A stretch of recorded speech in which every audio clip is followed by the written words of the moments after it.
What happens when a child raised without love becomes a global symbol of joy?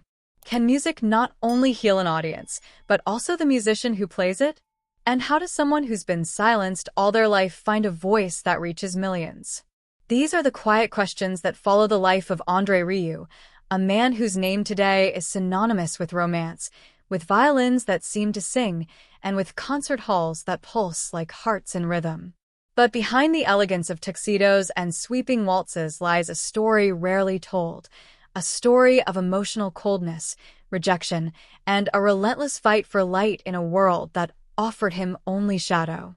André Rieu was born on October 1, 1949, in a post-war Dutch town called Maastricht. From the outside, it seemed like a childhood surrounded by music. His father was the prestigious conductor of the Maastricht Symphony Orchestra, a man of stern demeanor and rigid expectations. But music in that household wasn't joy. It was obligation, a tool of perfection and pressure. Love was not expressed through kind words or gentle gestures. It was measured through performance, accuracy, and silence. André's mother was equally strict, obsessed with school grades and violin practice.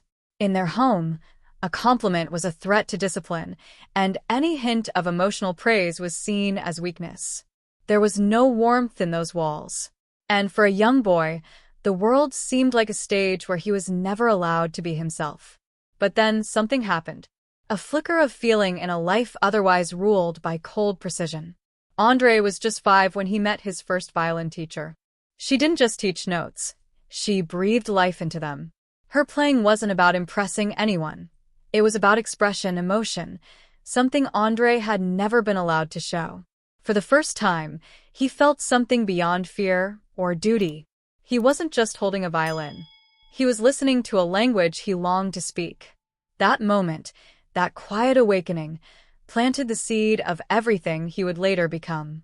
As the years passed and André entered his teens, his love for music grew. But so did the distance between him and his father. While his father clung to the prestige of high art, André began to fall in love with waltzes, music that danced, laughed, and celebrated emotion. This wasn't welcomed. When André dared to share his affection for waltz music, his father reacted with disdain. It wasn't just disappointment, it was betrayal. The rejection cut deep. Then came a final, cruel turning point. André introduced Marjorie, the woman he loved, to his family. His mother's cold dismissal of her wasn't just about disapproval. It was a message. Love didn't belong in their world. That night, André walked away from his family, for good. They never attended a single one of his concerts, even as he rose to international fame. Leaving home wasn't just a rebellion. It was a declaration that emotion mattered, that connection was more important than control, and that music could be more than structure. For André, music became survival. His violin was no longer an instrument. It was a lifeline, a voice, a way to speak the feelings he had never been allowed to say. It was the sound of everything he had been denied: love, warmth, freedom. By the late 1970s, André was at a personal and artistic crossroads. He had spent years trying to fit into the traditional classical world, performing in orchestras where the rules were unspoken but heavy. No smiles, no connection, just technique. It mirrored his childhood too well. So in 1978, at the age of 29, he took his first bold step.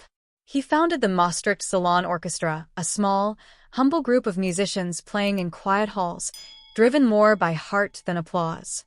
Behind the scenes, Marjorie, his wife, his partner, his anchor, was the one shaping this quiet revolution. She managed the business, helped compose arrangements, and supported him through every uncertain step. Therapy helped too. Through it, André started to understand the frozen landscape of his youth and began to unthaw emotions buried for decades. Then came 1987, a year that would change everything. André, armed with a dream few took seriously, created the Johann Strauss Orchestra with just 12 musicians. In a world dominated by rock bands and pop stars, starting a waltz orchestra felt almost absurd. Critics laughed. Purists scoffed. But André knew that the classical world had become too serious, too distant, and too cold for most people. His concerts broke every rule: bright lights, colorful costumes, smiling musicians, and audiences who clapped, sang, and danced. This wasn't a rebellion against music, it was a rebellion for it. He wanted people to feel joy again. And millions did. In 1995, the world took notice. During the UEFA Champions League final in Vienna, André and his orchestra played Shostakovich's Waltz No. 2 at halftime. It could have been just another performance. Instead, it became a global moment. Over 300 million people watched. In just 1 week, more than 200,000 CDs were sold. The album soared to the top of charts. What was once mocked as frivolous became a worldwide phenomenon. His concerts were no longer events, they were experiences.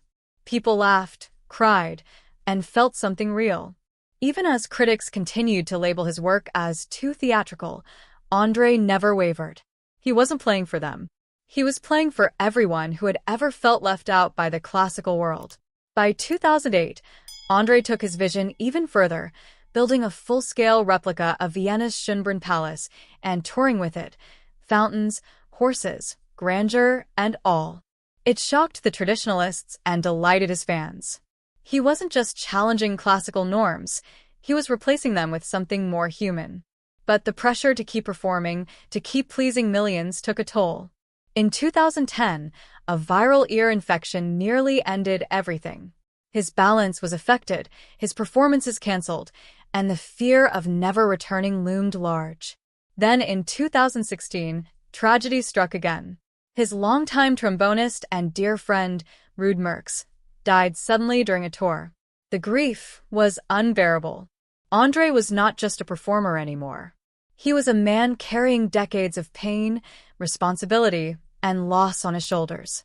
Still, he kept going, sometimes too far. The most serious warning came in March 2024, backstage in Mexico City. After just 2 performances, André collapsed. At 74 years old, the combination of jet lag, high altitude, and illness proved too much. 40,000 fans were left heartbroken by the sudden tour cancellation. But something changed that day. For the first time, André chose to step back. His son Pierre stepped in, taking over tour logistics and managing stress on his father's behalf. Concerts were scaled back to Europe, closer to home. It was more than just a health decision. It was a symbolic shift, an acceptance that slowing down wasn't giving up.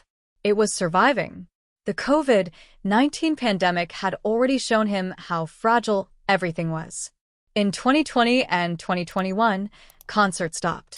Venues emptied. The financial impact was staggering. Yet André refused to let anyone go. He personally paid salaries, even listing his beloved Stradivarius for sale to keep things afloat. Alone in his castle in Maastricht, he returned to composing, not for profit, but to process the fear, grief, and gratitude that filled those months. When concerts finally resumed, they were different. Softer. More intimate. He told stories. He connected. Audiences didn't just applaud, they wept. Because André wasn't just giving the music. He was sharing his heart. Now, at 75, André lives in a 15th-century castle filled with Austrian elegance, Bavarian warmth, and Venetian romance. It's a reflection of him, eclectic, beautiful, and full of unexpected harmony. His life today is quieter, but no less meaningful. He eats carefully, trains gently, sleeps early. A medical team ensures he's not pushed too far. Marjorie still composes in the background, still runs the business. And Pierre, now the protector of both man and music, ensures his father plays only when it truly matters. André's granddaughter Daisy, just 9 years old, already joins rehearsals. A new generation, a new melody in the family symphony. Even with fewer public appearances, André remains deeply involved, spontaneously calling rehearsals, releasing new albums, surprising everyone with his energy. But it's not about legacy anymore. It's about love. Music has shifted from a stage to a sanctuary. He no longer plays to prove something. He plays to feel, to connect, to remember. Despite the setbacks and criticism, André's success today is undeniable. He owns over 80 properties in the Netherlands, not as symbols of fame, but as insurance for his people, musicians, staff, friends, who stood by him when the world shut down. Quietly, without fanfare, he gives back. He's replaced stolen instruments for disabled musicians. He's donated privately to rebuild Notre Dame. He asks for no recognition. Because at his core, André Rieu is still that little boy holding a violin, longing for love, and learning how to give it through sound. As summer 2025 approaches, Maastricht is preparing for something emotional. André is returning to where it all began. These upcoming concerts may be his last. But don't expect a grand farewell. No declarations, no dramatics. Just melodies. Because that's who he is. A man who lets his music say what words never could. If this is the final bow, it will be one of peace, not sorrow. A life that began in silence, ending in harmony. A heart once broken, now whole through song. If this story moved you even a little, please give this video a like and consider subscribing to the channel. There's more to every famous face than the spotlight reveals, and we're here to tell those stories that truly resonate.